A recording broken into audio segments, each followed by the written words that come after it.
podcast ODS Talk bersama dengan saya Anissa Siti Mutaharo selaku host pada acara hari ini.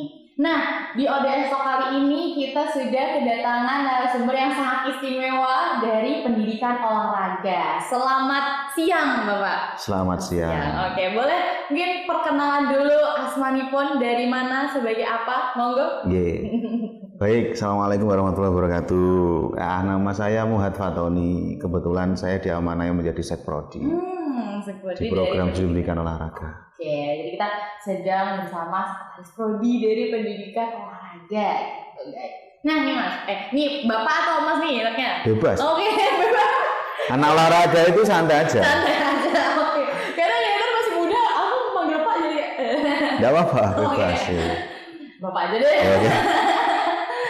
Kalau ngomongin tentang iklim nih Pak, dari pertama kan biasanya pendidikan olahraga nih orang-orangnya gimana sih, dosen-dosennya gimana sih, apakah orang-orangnya tegang banget terus killer biasanya kan kalau olahraga nih ada yang tegas banget gitu Pak. Nah kalau dari pendidikan olahraga Universitas Muhammadiyah Surakarta nih gimana iklimnya? Oke, iklim di POR ya? Oke, di POR. Oke. Jadi begini, kita berangkat dari filosofi ya. Jadi kalau di teori sosiologi olahraga itu mirror of life. Kaca ya, kacanya kehidupan itu kan olahraga. Jadi di dosen-dosennya juga beragam. Ada dosen yang halus, ada yang sopan, ada yang tegas. Ya begitu. Jadi memang asik. Ada yang lucu, ada yang agamis banget. Gitu. Jadi ada dosen POR itu yang bisa menghubungkan bola dengan surat Al-Fatihah misalkan, itu ada. Jadi pendekatan AIK-nya memang bagus. Kalau gitu. Antar dosen dan mahasiswanya sendiri gimana Pak? Jadi di Prodi POR itu kita dari awal memang kita punya apa ya, kesepakatan bahwa semua kegiatan kelembagaan prodi itu harus kita libatkan mahasiswa.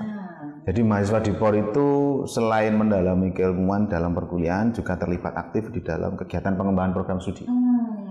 Ya, kegiatan pengembangan program studi yang biasanya tertuang di RPPS itu juga nanti ada kombinasi atau apa ya, kerjasama antara dosen dan mahasiswa.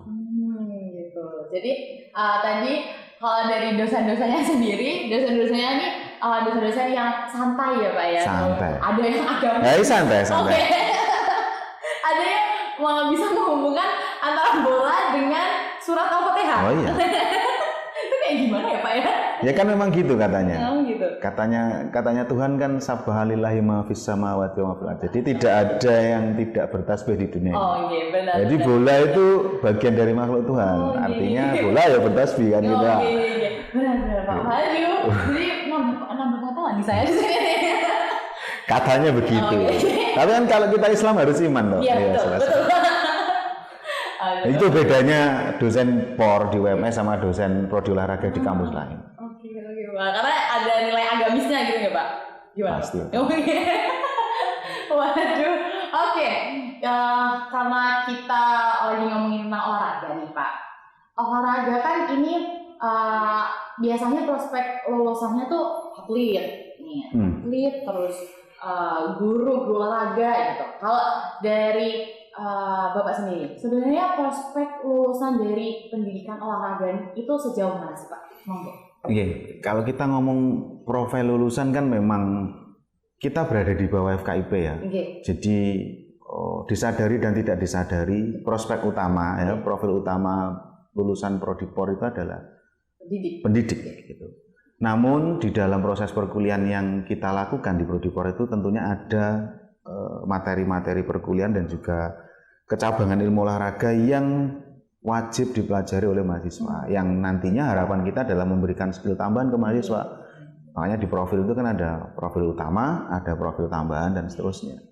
Ya kalau atlet itu include Mbak biasanya. Jadi biasanya dari SMA-nya sudah atlet, kemudian masuk di kita tinggal maintenance saja. Karena peak performanya atlet itu kan di usia 25-27 lah gitu. Artinya ketika dia lulus kuliah tuh baru bisa di goal age-nya. Artinya kita di POR itu manajemen sampai dia bisa berprestasi di puncak.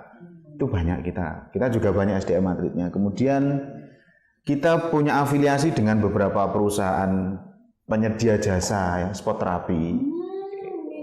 Jadi memang lulusan kita salah satu pencirinya adalah punya kemampuan di bidang sport terapi. Jadi perlu diketahui nih, sport terapi sama fisioterapi beda. Beda ya. Kalau sport terapi berarti gimana? Sport terapi itu lebih kepada terapi yang dilakukan atau diterapkan kepada atlet atau pasien yang mengalami cedera karena olahraga. Oh iya. Karena sekarang ini banyak ya, misalnya cedera ankle atau apa gitu. Iya, karena kan sekarang olahraga itu sudah menjadi gaya hidup, Mbak. Iya. Tidak hanya sebagai apa ya, kalau dulu olahraga kan segmental ya, artinya dia anak suka olahraga, ini enggak, si A suka olahraga, si B enggak suka. Sekarang itu si A, si B, si C rata-rata suka olahraga, walaupun hanya amatir ya. Iya, benar-benar Pak. Iya. Karena sekarang olahraga itu bisa jadi apa ya, selain jadi hobi, terus bisa jadi semrawung antar orang gitu Pak. Iya olahraga nih, makanya biasanya dari semrawung itu malah dia bisa into untuk mendalami satu cabang olahraga tersebut. Biasanya seperti itu. Iya, memang seperti itu. Oke Pak, lanjut kita ke pertanyaan selanjutnya. Kemarin dari tim kita sudah meriset tentang isu deriport. Isu deriport di Indonesia ini permasalahan di bidang olahraga di Indonesia. Menurut para ahli, masalah yang sedang dihadapi dunia olahraga Indonesia ini adalah yang pertama nih Pak, pembinaan olahraga belum terarah. Terus juga lemahnya peran lembaga atau bidang penelitian dan pengembangan olahraga. Terus masih terbatasnya sarana dan prasarana olahraga, serta masih sulitnya pemanfaatan fasilitas olahraga karena masih terbatas. Gitu. Nah, menurut Bapak sendiri sebagai ibaratnya perwakilan dari prodi POR di UMS menanggapi hal tersebut nih Pak, gimana? Oke, isu itu benar semua Mbak. Kalau di Indonesia itu kan masalahnya klasik, iya kan, sepak bola aja padu, ya kan. Nanti nonton apa, padu lagi ya gitu. Jadi memang olahraga di Indonesia itu kompleks. Di awal tadi saya bilang matter of life. Jadi kalau kita mau lihat cerminan masyarakat Indonesia, kita lihat olahraganya. Kalau olahraga Indonesia itu maju, masyarakatnya sudah pasti tidak seperti ini. Jadi artinya memang kita punya visi, punya misi bahwa setidaknya di grassroots ya, harus bawah itu para pelaku olahraga itu tidak seperti yang sudah-sudah gitu. Intinya ada arah perubahan yang lebih baik. Kemudian kalau Sarpras itu kan dengan kebijakan ya Mbak. Kita sebagai akademisi kan hanya bisa mengupayakan di tingkat lokal. Artinya lokal itu ya di lingkup kampus kita sendiri. Di luar itu bukan tanggung jawab kita. Karena gini juga Mbak. Kita itu banyak akademis olahraga, tapi jarang loh kita dilibatkan dalam misalkan pembangunan gedung olahraga Kabupaten A itu. Kita tuh nggak pernah loh ditanya struktur bangunnya itu, bukan ini ya, kalau struktur bangun kan itu urusannya arsitek ya. Maksudnya nanti standarnya itu seperti apa toh gitu. Lapangannya itu ukurannya berapa loh? Ada loh Mbak gitu, lapangan udah jadi bagus gitu, ukurannya nggak standar gitu. Itu nggak tahu saya, kan klasik gitu, klasik. Jadi masalahnya itu memang kita itu tumpang tindih. Jadi kita berharap itu memang ada kebijakan yang lebih baik. Tapi kan kalau akademisi tidak diajak diskusi, tidak ini kan juga nggak bisa ngasih masukan. Betul, Pak. Harapannya adalah akademisi ini diajak lah ya, diajak untuk setidaknya nimbrung aja deh gitu. Sudah banyak sebenarnya di beberapa ini ya, di beberapa kebijakan itu cuma sudah dilibatkan. Cuma memang peran akademisi dalam pelaksanaannya itu memang tidak begitu dilibatkan. Hanya dilibatkan sebagai apa ya? Kalau di Jawa apa? Taren tok gitu, kayak formalitas itu. Wah, enggak gitu loh. Jadi memang kurang ini.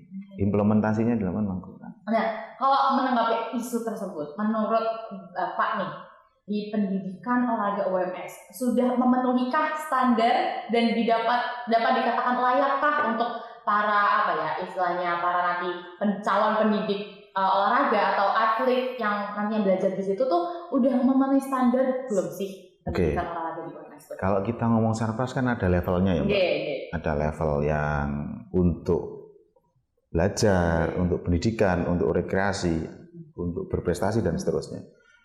Kalau secara umum venue kita sudah ada, kita sudah siap dan alhamdulillah respon pimpinan UMS terhadap adanya prodi olahraga itu memang bagus. Dari awal memang sudah komitmen bahwa prodi olahraga akan didukung. Terbukti kan adanya editorium, kemudian kemarin kita juga ini baru proses gambar ya, proses desain gambar untuk pembangunan gedung baru. Nanti ada spot court. Spot court terintegrasi. Jadi di bawah itu nanti ada basementnya, ada ruang olahraga indoor, ada buat fitnessnya, ada buat sport terapinya, ada buat kalau yang mau senam aerobik, yoga macam-macam. Terus ada olahraga indoor kayak macam tenis meja dan seterusnya. Nanti atas ada semacam apa ya? Dum gitu ya, itu buat kuliah gitu, terus nanti atasnya ada mes atlet dan seterusnya. Wow, kalau ngomongin fasilitas nih, kalau UMS sebenarnya udah nggak usah diraguin lagi ya Pak, karena kita juga udah ada auditorium yang di dalamnya juga tadi ada mau apa dirancang satu lagi apa tadi? Sport card. Yang di dalamnya juga ada beberapa berbagai malah banyak banget cabang-cabang olahraga yang bisa nantinya dipakai untuk para mahasiswa lah. Memang ada beberapa juga sih sarana prasarana yang kita masih kerjasama. Kebetulan kan memang kolega dari dosen itu memang banyak di lembaga-lembaga instansi baik pemerintah maupun instansi swasta. Jadi kita bisa join kerjasama itu. Kalau tadi ngomongin standar tentang sarana, Pak. Nah, kalau standar perkuliahan, mata kuliah, kurikulum dari pendidikan olahraga gitu gimana? Kita kalau kurikulum kita mengindo di asosiasi. Jadi kita tuh ada asosiasi program studi pendidikan olahraga di Indonesia yang afiliasinya dengan PTM, Perguruan Tinggi Muhammadiyah. Kemudian per tahun kemarin karena kebijakan dari universitas mengharuskan kurikulum prodi itu diadaptasikan dengan kebijakan kementerian tentang Merdeka Belajar dan Kampus Merdeka, sehingga tahun ini kita mulai mengadopsi itu dan insya Allah besok ini hari besok tok itu loh. besok banget. Nah, besok banget Rabu itu besok kita akan adakan peninjauan kurikulum dengan pakar eksternal. Jadi kalau ngomongin tentang kurikulum, sebenarnya kurikulumnya juga sudah adaptif. Adaptif. Apalagi ngomongin tentang sarana dan prasarana. Jadi kalau ditanya tentang memenuhi standar atau tidak, memenuhi standar ya Pak ya. Tuh. Terus nih Pak, Indonesia ini kan adalah sarangnya lahannya atlet muda berbakat. Namun Indonesia ini juga merupakan gudangnya permasalahan olahraga gitu Pak. Atletnya banyak tapi permasalahannya juga banyak nih Pak. Nah, kalau menurut Bapak nih, faktor apakah yang menyebabkan sebenarnya banyak atlet tapi juga banyak permasalahan? Faktornya itu apa Pak sebenarnya? Sistem manajemen. Sistem manajemen. Jadi kalau di luar negeri itu pembinaan itu kan terarah dan struktur. Jadi mulai dari junior sampai senior itu memang ada fasenya. Jadi kalau di Indonesia itu misalkan atlet ketika masih remaja, masih usia dini itu bagus, juara terus. Maka ketika goal age-nya itu nek basa Solo-ne blendek. Meleyot. Artinya mengalami entah cedera atau apa yang menyebabkan dia tidak bisa bertanding lagi. Karena apa? Program pelatihan yang diterapkan sudah tidak menggunakan teori-teori proporsinya. Jadi kalau di olahraga itu juga kita punya ilmu resep, Mbak. Jadi tidak hanya di kedokteran, di olahraga itu juga ada. Misalkan atlet kalau di dalam misalkan kita ngomong salah satu cabur nih, pencak silat nih. Atlet ini bertanding di kelas sekian berat badannya. Nanti program latihan diberikan seperti ini, berbeda dengan yang ini. Jadi memang prinsip program latihan kan memang spesifik, Mbak. Jadi tidak bisa disamakan. Jadi proses pembinaan pelatihan itu juga memang harus spesifik. Jadi saya tidak tahu ya di daerah-daerah sudah seperti itu, tapi setahu saya memang sudah mulai menerapkan itu dan itu sudah diterapkan. Tapi untuk efektivitasnya itu mungkin butuh manajemen yang lebih detail lagi. Kayak gitu ya teman-teman ya. Terus nih Pak, kalau misalkan ada calon mahasiswa baru gitu kan, Mas mau tahu seluk beluk dan isi-isi dari pendidikan olahraga bisa dikunjungin di mana sih Pak? Oke. Kita punya web. Webnya triple W saya tuh generasi 90-an jadi rada ora iso Inggris. www.por.ums.ac.id. Kemudian untuk info update terkini yang milenial banget, itu di Instagram. Apa tuh Instagramnya? Sport Education UMS. Wih, Sport Education UMS. Ya. Gitu, Pak. Hanya satu dan satu-satunya. Sport Education UMS itu Instagramnya udah nggak kayak apa Instagram itu ya, apa tuh namanya, Instagram official namanya Sport Education. Iya, gitu. itu Instagram official. Iya. Instagram official. Jadi kalau kalian pengen tahu apa update-nya, terus apa ya namanya, isi-isi dari pendidikan olahraga, bisa dikunjungi di websitenya. Di situ juga ada ini link pendaftaran juga. Jadi kalau nggak usah bingung gitu, misalkan ODS itu apa toh gitu, nggak usah bingung. Jadi di situ nanti langsung terintegrasi dengan ODS. Jadi masuk ke sistem ODS. Yes. Sebenarnya gitu sudah kita integrasikan. Wow. Jadi buat teman-teman yang bingung nih, langsung aja di Instagram lah, paling biasanya kan anak-anak sekarang tuh Instagram yang paling sering dikunjungi. Sport Education UMS. Oke. Nah, nggak terasa kita udah ngobrolin semuanya nih Pak. Mungkin dari Bapak ada closing statement untuk para calon mahasiswa baru yang mau ke pendidikan olahraga. Oke. Pendek saja. Ya, pendek. Panjang juga. Saya cuma nitip pesan ya. Prodi Pendidikan Olahraga UMS itu tempat kuliahnya para juara. Dari dosennya aja nih, bapaknya aja nih udah chill banget loh guys, santai banget. Kita punya slogan juara. Gimana Pak? Juara itu ada slogannya jujur, ulet, respect, aktif, amanah. Juara. Jujur, ulet, aktif, respect, amanah. Juara Sport Education UMS. Jujur, ulet, aktif, respect, amanah. Keren banget loh ini. Cuma apa? Pendidikan olahraga yang punya tagline sendiri nih. Itu by riset loh. Kita menentukan perkataannya itu by riset. Jadi kita itu dulu saya itu yang menentukan itu by bibliografi atlet-atlet yang top-top itu saya kumpulkan. Apa yang menonjol dari pembawaan mereka.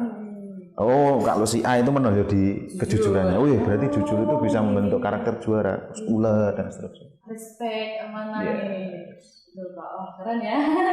Kalau dari dosennya aja sudah dengan segala macam tadi yang sudah dikatakan, bisa dikatakan pendidikan olahraga di UMS ini terinkreditasi juga, unggul, terus juga tenaga pendidiknya juga udah profesional, santai. Yang paling penting itu biasanya gitu sih Pak. Biasanya calon mahasiswa saya sendiri biasanya ngelihat dosen tuh kayak aduh nggak mau, takut gitu loh Pak. Jadi kayak takut sendiri, terus mau melangkah, mau step forward jadi takut karena udah bisa nggak ya gitu. Karena ngelihat dosennya, tenaga pendidiknya sendiri ya kayak tegang banget, killer banget, takut gitu. Nah, ngelihat bapaknya tadi chill banget, pembawaannya santai banget. Jadi buat teman-teman, biasanya pendidikan olahraga ini adalah pendidikan yang santai ya Pak ya. Santai tapi juga tegas ya. Santai tapi juga tegas. Jadi teman-teman yang mau dan tertarik untuk masuk ke pendidikan olahraga UMS bisa juga dikunjungi di Instagramnya Sport Education UMS gitu. Oke, buat kalian yang tertarik masuk di program studi pendidikan olahraga bisa langsung kontak kami di official website di pmb.ums.ac.id atau bisa juga kunjungi Instagram kami di ODS-UM Surakarta atau bisa juga konsultasi gratis melalui WhatsApp 08127000102.